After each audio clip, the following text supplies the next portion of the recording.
drone punished. Shunaka Uvach, Nidate Narade Sutta Bhagavan Badara Yanaha. See, Bhagwan is Bhagwan. Badara Yanaha.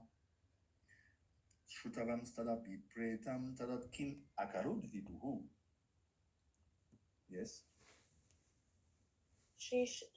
Rishi Shunaka asks, O Sutta, the great and transcendently powerful Vyasadeva heard everything from Sri Narada Muni. So, after Narada's departure, what did Vyasadeva do? Yeah. So, remember, Bhagavatam is a series of questions and answers. So, again, another question. I don't know if you kept track. Basically, this is question number 11. If we consider the 6 questions of the sages in the first chapter, then another 4 questions in the 4th chapter, beginning of the 4th chapter, and now the 11th question. The whole Bhagavatam is a series of questions and answers, interwoven into different conversations.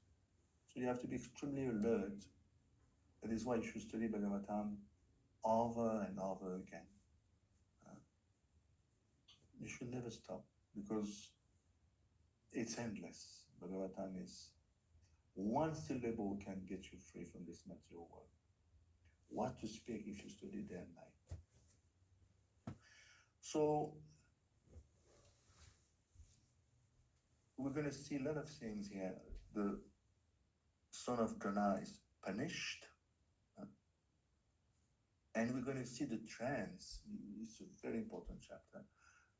Yesterday we'll go into a trance, very deep trance, because now he's going to implement the instruction he received from Narad. What we discussed so far, chapter 5, chapter 6, is Narad Vani.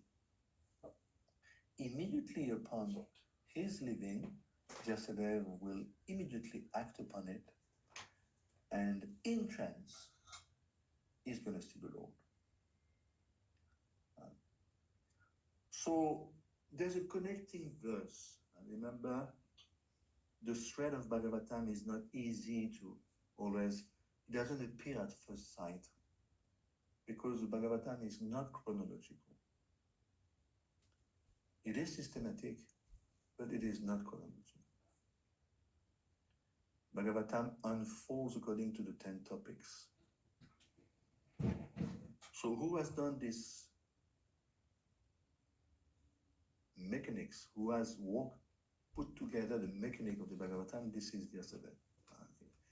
Is a genius, is Vishnu himself. So for the betterment of Jiva, he's going to now explain how he meditated on Krishna. So look at 1.5.21. This is the connecting verse. 1.5.21.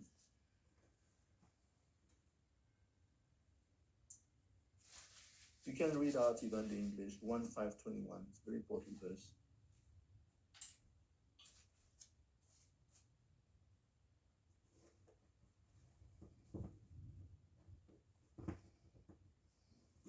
Can you see? Your goodness has perfect vision.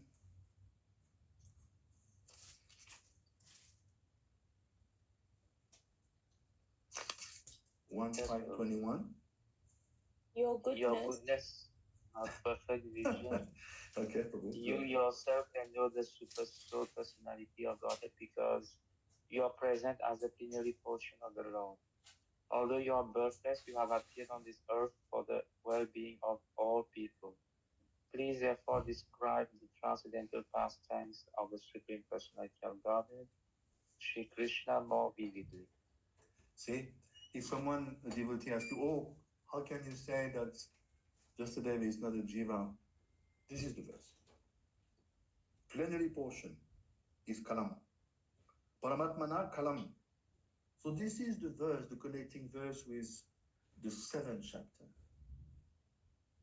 So the Bhagavatam actually, remember, I don't know if you remember, the Dasiputra story occurred in the previous kalpa of Brahma, previous day. So we're talking about billions of years ago. billions of years. So even Jiva Goswami explained this Bhagavatam actually is coming from the previous Prarardha. See, Lord Brahma, he lives 100 years, 2 times 50. One batch of 50 years of Brahma is called a Prarardha. Prarardha means 50 years of Brahma. So we are in the second Prarardha of Brahma now. Brahma is about 52 now. 51, I think. Yes, Prabhu? According to the calculation, it's 51. Yeah, anyway. You know better for us. 51, 52. Definitely. Okay, so here, again, remember the context. Prabhupada explained in 171, Ashvatthama, he very nastily, can you imagine killing children in their sleep? You can't be more villain than this. This is what happened. He killed the children of Draupadi in the sleep.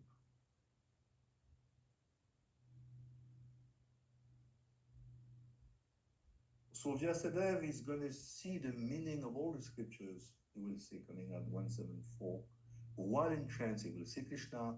He will be totally empowered to go back to Bhagavatam. Remember, Bhagavatam was written in two folds. First, a blue draft, a blueprint. Even before Vedanta Sutra, it was Bhagavad Puran, we could say, part of the Puran, goodness, Sadvika Puran. And then just a rough draft. Then he left it at that. Then he wrote Vedanta Sutra in his own, he penned it with his own hand in the mood of the Srimad Bhagavatam, and then Mahabharata. And then he was not happy, we know the story. And that came and told him, you didn't glorify enough. So what's going to happen now? Because Narad just left, Vyasadeva is going to enter a trance. He's going to see Krishna in his trance. He's going to see the meaning of all the scriptures. And we're going to see again part of the Mahabharata. Ashvatthama will be punished. The withdrawal of the Brahmastra will be there also. Sutovach, Brahmanadyam Sarasvatyam Ashrama Paschimetate Samya Presheti Prokta Rishinam Satravardanaha.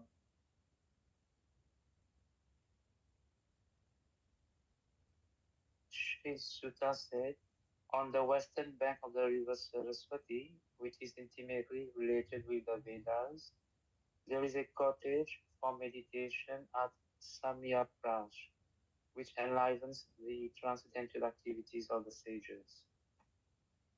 Yeah. So here you can see, he's such a good disciple. Immediately he acts upon it. If the Guru gives you an order, immediately, even though he may be Vishnu himself, he follows his Guru, immediately he's going to act upon it. Meaning, namely, to meditate on Krishna in trance and go back to the Srimad Bhagavatam. So this is the answer. 171 is the question. Now he's going to answer. What is the question? What did you do? What did you do? What did he do yesterday after Narad left? This is the answer. Up to 172, up to 178. This is the answer. So 172, according to Bhaktivinoda Thakur, it's a key verse of the Srimad Bhagavatam. Bhaktivinoda Thakur is in the 19th century, understanding that people are so lazy. Who wants to read 18,000 shloka of the Bhagavatam? So he has written a summary of the Bhagavatam. Bhaktivinoda Thakur has extracted 1,328 verses that he considers key shloka. And it's called Bhagavat Arka Marichi Mala. He has made a mala of those shlokas. Bhagavat Ark Marichi Mala. the rays. It's a mala, a garland of the rays of the sun of the Bhagavat. Beautiful book. Bhagavat Ark Marichimala. So he says this verse is key. And he has, Bhaktivinoda Thakur is a genius. He was the favorite author of Srila Prabhupada. So he classifies this verse, 172, as Bhagavat Arka Udaya.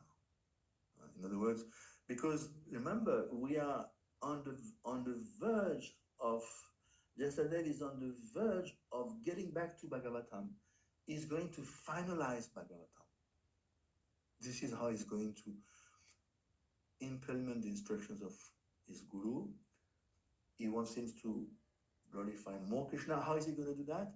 Via the medium of Bhagavatam. So we are just about, it's a very important section of Bhagavatam. Bhagavat Arka Udaya. Bhagavatam is going to take birth now. We had a rough draft, but unfinished, quite rough. So we see here, 172, Brahmanadyam. As you can see, Brahmanadyam means many things in Sanskrit. Means river, like here Sarasvati. Sarasvati disappeared. In the days of Lord Krishna, Sarasvati was present. Sarasvati was so big, at times it was 20 miles across. You cannot see the other side. There's some rivers in India. I've been to the Padma River, separating Bangladesh from Bengal. You cannot see the other side. When I got there, and there are waves and everything, I thought it was the sea. And one devotee told me, no, it's the river. This is where Narottam Das Thakur went. So yes, Sarasvati was extremely big river. But Sarasvati disappeared now from this place. You can see Sarasvati a little bit in Mayapur and Jalangi. It's confirmed that Jalangi actually is Sarasvati. Otherwise, it's gone. Because Kali Yuga is so rampant, Sarasvati was so dejected she left. Who's going to live next? Do you know? Yamuna. Yeah, Ganga, it says, I read Ganga and Govardhan. So when those three personalities are gone, it's Kali Yuga full-fledged. 1/3 is gone, Sarasvati, next Ganga and Govardhan. Then it will be Kali Yuga full-fledged after the Golden Age. So we don't want to linger in this world, I'm telling you. Hare Krishna Prabhu. And Yeah. also Govardhan is getting smaller Exactly. By the Yeah. size of one mustard seed every day. every day. So Brahmanadya means river of the Vedas, of the Brahmanas, of the austerity of the Lord. Yeah. Prabhu, there is one interesting point in the purport Yes, go ahead. where it's written like Srila Vyasdev residential palace was called an ashram. Actually, all grihasthas house or place should be an ashram. Exactly. Like whoever is in difficulty can take ashray, shelter. Exactly. Yeah. Very good point. Thank you, Prabhu. And not only human beings, not only I got this personal realization, not only human beings, but any creature. One time at our place, one abandoned small dog came at our place, and he was mistreated, not fed, and so some of my family members were saying, okay, we give him some food and we push him away. But Harinishta said, no, we have to take care. He has taken shelter here. So we have to take good care of him. And he grew up Prabhu and he will only honor Prasadam. And whenever anybody would sing Mahamantra, that dog will come and sit and hear we raise tears. You're talking about a dog here?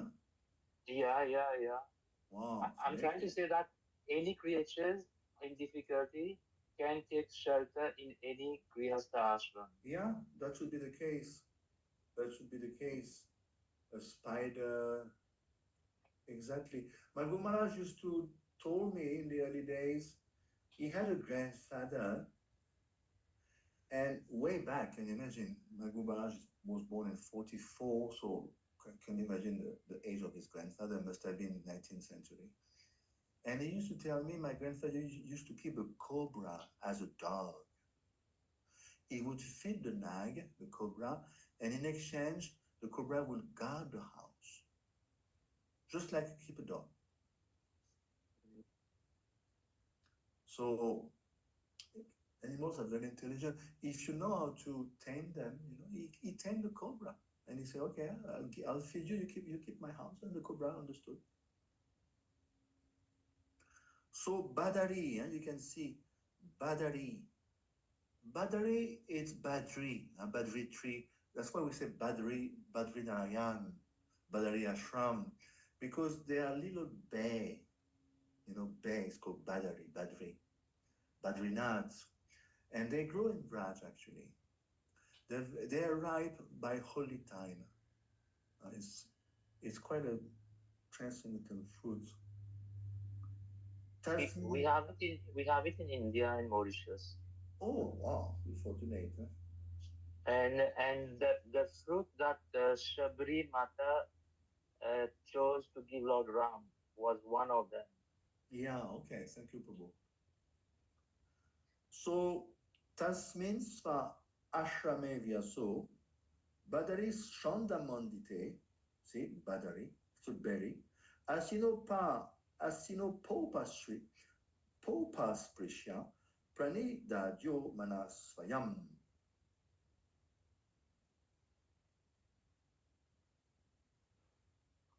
Any other person can read in the group. Yeah, go ahead. Who came today? Let's see.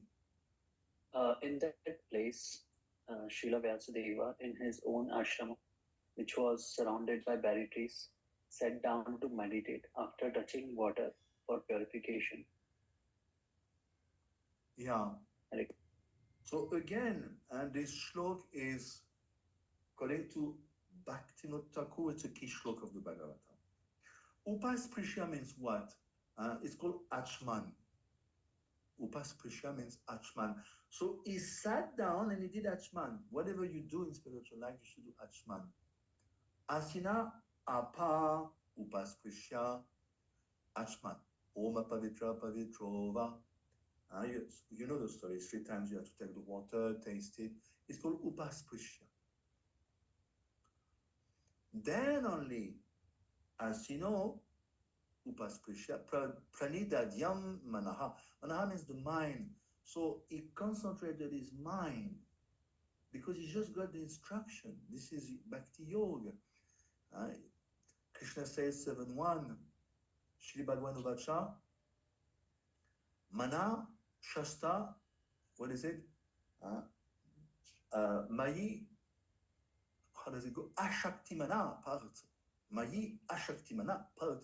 You have to Ashakti, you have to attach your mind, Mayi, unto me. So Krishna consciousness is an internal process. You cannot assess someone externally. Mayi Ashaktamana part. So it's all about meditation. How you meditate, how you absorb yourself. This is called Bhakti Yoga.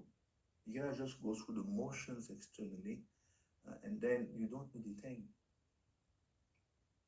You can see today it's a fashion. I meditate. No, this is nonsense. Meditation means on Krishna. Dhyanavashtita, tadyatina manaso, pashyanti yam yogino. You have to meditate on Paramatma or Krishna. This is the point. So yesterday is Vishnu himself, and still he follows his guru.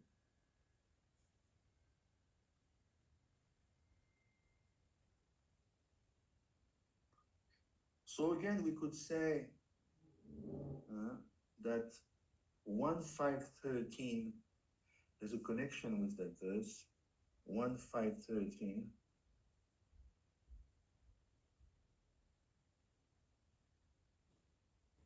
Yeah, 1513, Narad is telling, oh, yesterday your vision is completely perfect. Your good fame is spotless. You are firm in vow, situated in truthfulness. And thus you can think, again, you can see of the pastimes of the Lord in trance for the liberation of all the people in general from material bondage. So you can see Narad forebode this way back 1513. You please do it. Now he's doing it. You can see how thorough he is yesterday in terms of totally transparent. He follows totally his guru. So now we're entering at those 4 verses, extremely important verses, 174, 175, 6, 7. And the whole purpose of the Bhagavatam rests on those 4 shlokas. So they are key verses, obviously. Bhakti Yogena Manasi Samyak Panite Mane Pashat Purusham Purnam Mayam Shadara Pashrayam. Thus he fixed his mind, perfectly engaging it by linking it in devotional service, bhakti yoga, without any tinge of materialism, and thus he saw the Supreme Personality of Godhead along with his external energy, which was under full control. So you can see, Sanskrit is quite revealing. Bhakti Yogena Manasi. Again, Manasi, the mind. Samyak Pranite Male. So he was totally no Malay. Malay means amal. Amal means pure. Mal, it's interesting because in French, mal means evil. Mal. Mal means bad in French. Evil. Amal, pure. You can see the Sanskrit is the source of all. So Samyak Prani, totally Pranite, fixed Malay. Malay. There's absolutely no impurity. And whom did he see? Apashyat Purusham Purnam. Who is that? What do you say? Purusha, Lord Krishna. Yes. This is Krishna. Oh, you're here, Raja Mangali. Yeah, I'm already down here. Okay. Yeah, so this is clear. Whom did he see? Purusham Purnam. And this is Lord Shri Krishna Bhagavan. Satyam Param Dimahi.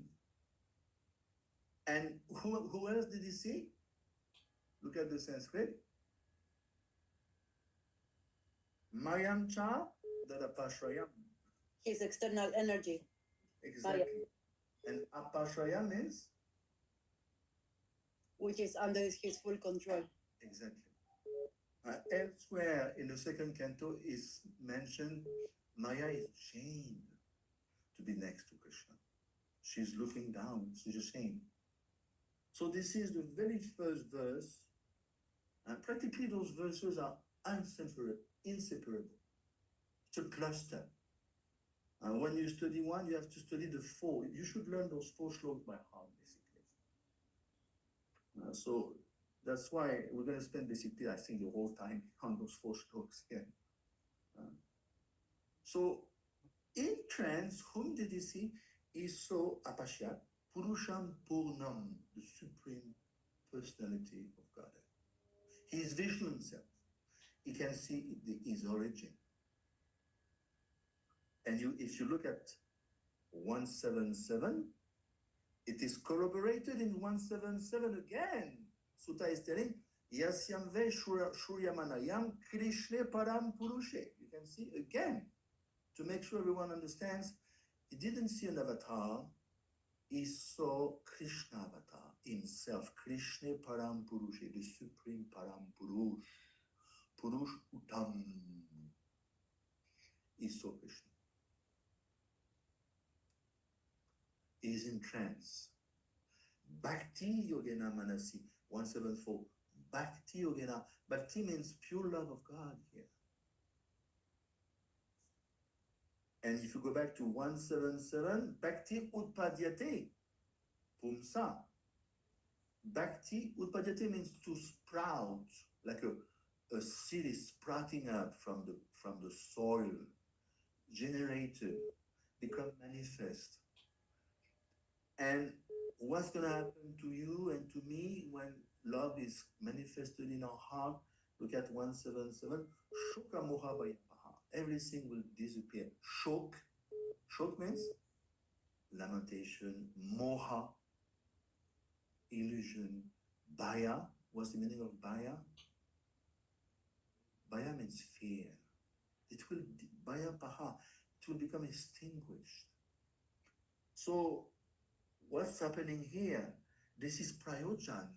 Those verses 174, 756, 7, they aim towards prayojan tattva, pure love of God. So, and Rishabdev explained in 556, Lord Rishabdev is Shaktavesh avatar. He says, unless and until you have love for Vasudev, Krishna, you're gonna have to take body, birth after birth, after birth, after birth. Even if you are in the mode of goodness, still you have to take body. So unless you have Prem Bhakti, you cannot live this material. Yes, because the Lord only Himself can take us off from Maya. Exactly, and only Krishna is purchased. Shri Krishna Karshini, and this is the last symptoms of pure love, is Shri Krishna Karshini is purchased. Just like you go to a concert, they tell you, my dear sir, it's sold out. Means what? There's no ticket. Finish. So to come to that level means Krishna is sold out to you. That's why Krishna doesn't give himself so easily. Muktiya idvayata rupam, no, not this one, sorry. Muktiya, and there's a verse in the 5th canto. Mukund can give liberation.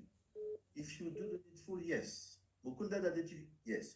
Mukunda dadati karichit smana bhakti yoga, yes. Mukund is the name of Krishna. He will give you liberation, provided you have paid the price.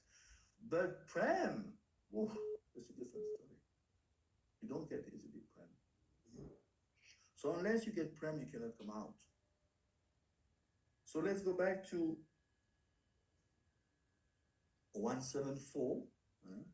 Iso Purusham Purnam. And what is the internal Maya here?